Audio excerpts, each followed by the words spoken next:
Bacaan liturgi Selasa, 15 Juli 2025, Hari Biasa Pekan Biasa ke-15, Perayaan Wajib Santo Bonaventura, Uskup dan Pujangga Gereja.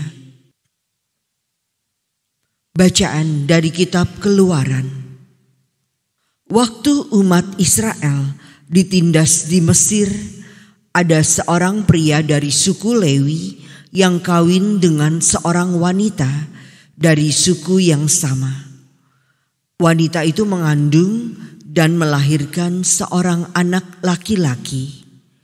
Ia melihat bahwa anak itu tampan, maka disembunyikannya 3 bulan lamanya.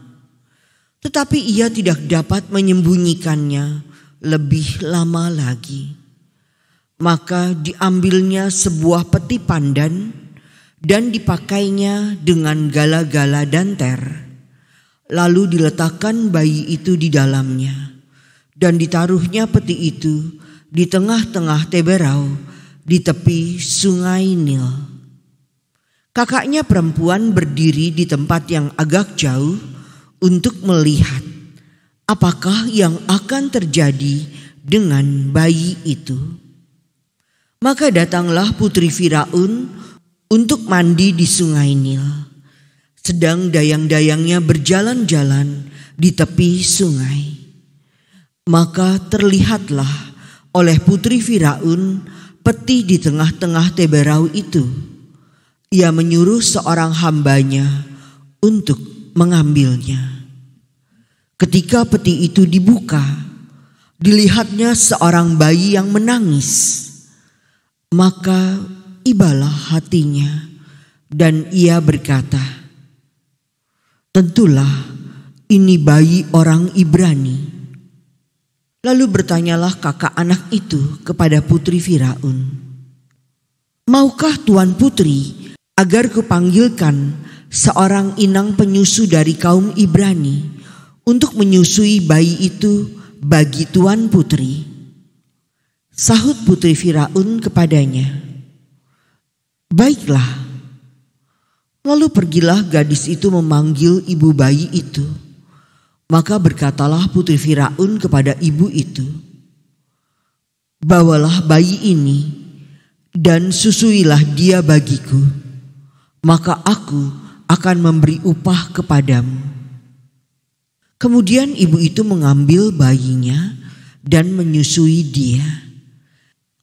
Ketika anak itu sudah besar, ibunya membawa dia kepada putri Firaun dan diberi nama Musa, sebab katanya, "Aku telah menarik dia dari air." Pada suatu hari, ketika Musa telah dewasa, ia keluar mendapatkan saudara-saudaranya untuk melihat kerja paksa mereka. Lalu dilihatnya seorang Mesir memukul seorang Ibrani, seorang dari saudara-saudaranya itu. Ia menoleh ke sana sini, dan ketika dilihatnya tidak ada orang, dibunuhnya orang Mesir itu, dan disembunyikannya mayatnya dalam pasir. Keesokan harinya Musa keluar lagi, dan didapatinya 2 orang Ibrani tengah berkelahi. Ia bertanya kepada yang bersalah, "Mengapa kau pukul temanmu itu?"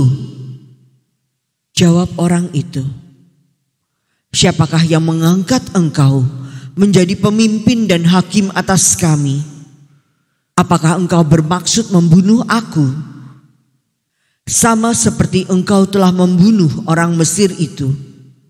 Musa menjadi takut sebab pikirnya, tentulah peristiwa itu telah ketahuan.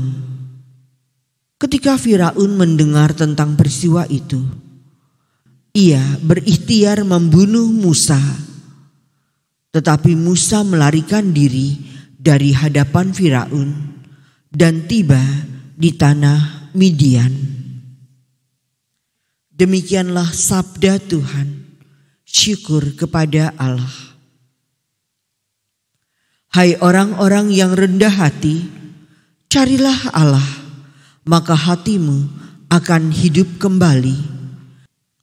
Hai orang-orang yang rendah hati, carilah Allah, maka hatimu akan hidup kembali.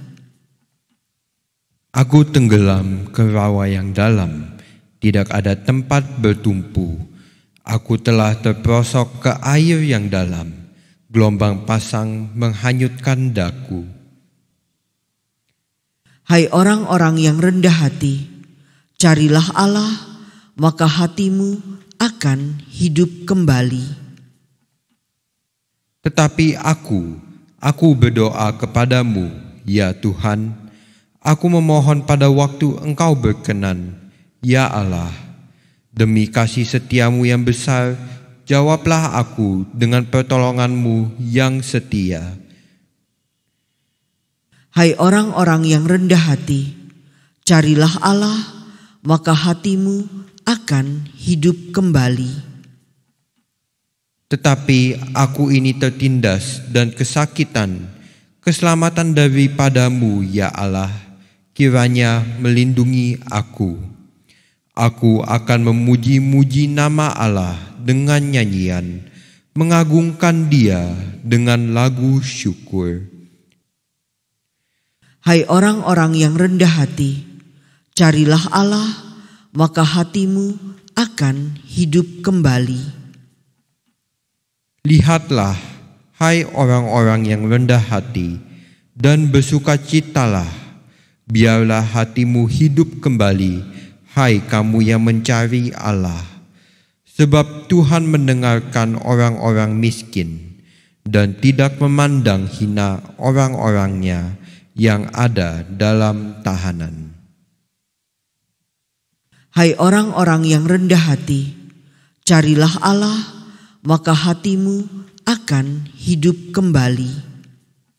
Haleluya, haleluya, haleluya.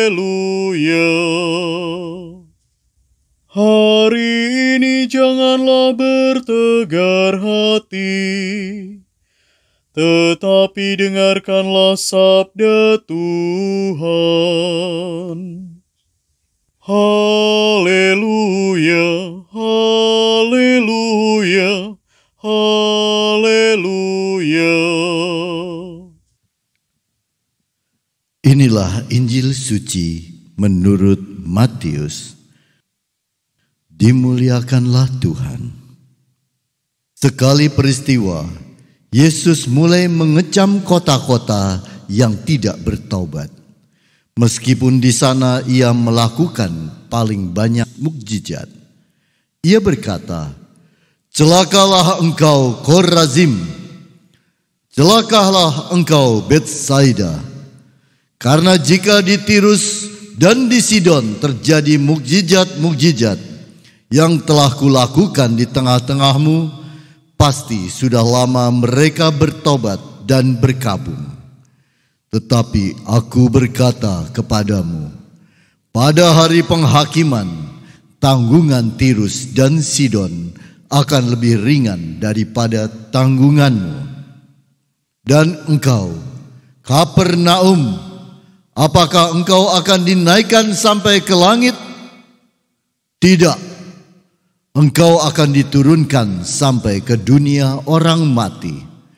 Karena jika di Sodom terjadi mukjizat-mukjizat yang telah terjadi di tengah-tengahmu, kota itu tentu masih berdiri sampai hari ini. Maka aku berkata kepadamu, pada hari penghakiman, tanggungan negeri Sodom akan lebih ringan daripada tanggunganmu. Demikianlah sabda Tuhan. Terpujilah Kristus.